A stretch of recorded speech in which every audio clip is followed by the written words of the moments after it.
The number of purchases made with physical money, coins and notes, has gone up for the second year in a row. Figures from the British Retail Consortium show cash payments were 18.8% of all transactions in 2022, but last year that figure went up to 19.9%. That's almost 1 in 5 transactions. So cash is making a comeback, but cards are still king. More than 3/4 of payments were still made with plastic last year. Here's what some shoppers on London's Oxford Street said. Don't really like to use my card that much because I'm more of a cash person, if that makes sense. I'm quite private about what I like to spend my money on as well. So, yeah. Do you find it helps with budgeting and things like that as well if you pay with cash? 100%, it really does benefit you because with a card I find you can just keep tapping. With the cash, for me, it's just very easy, you can just pay and then that's, what you've got left. The card is like a more secure way of spending money. Also, especially in London, carrying a cash is not always a smart idea.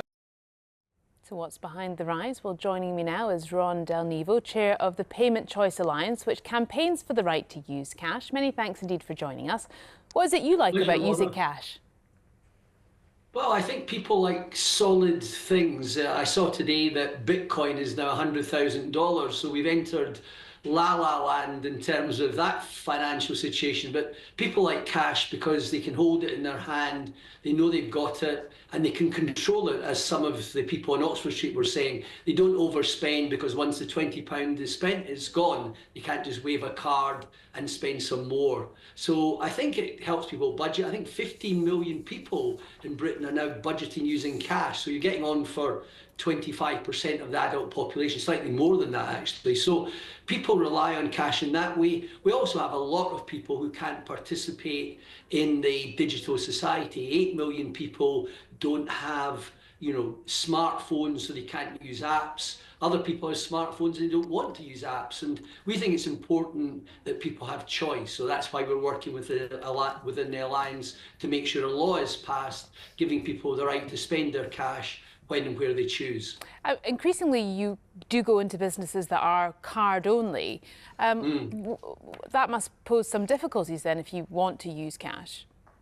Well, it causes difficulties for the majority of people. Actually, a survey recently by Link, the ATM company, showed that 81% of British adults want the option to use cash. So everybody really is affected, or almost everybody. But of course, there are special groups that are particularly affected. I already mentioned people who have no smartphone, so they can't use digital, but 1.2 million people in the country don't have bank accounts. Many others are underbanked, and at least 8 million people say that their lives would be seriously inconvenienced if they couldn't use cash. We also have, and it was identified yesterday in a meeting with MPs, that 4 million women live in abusive households and they cannot use bank accounts and cards that their partners can trace, but cash gives them a way of actually saving money and being able possibly to escape an abusive relationship.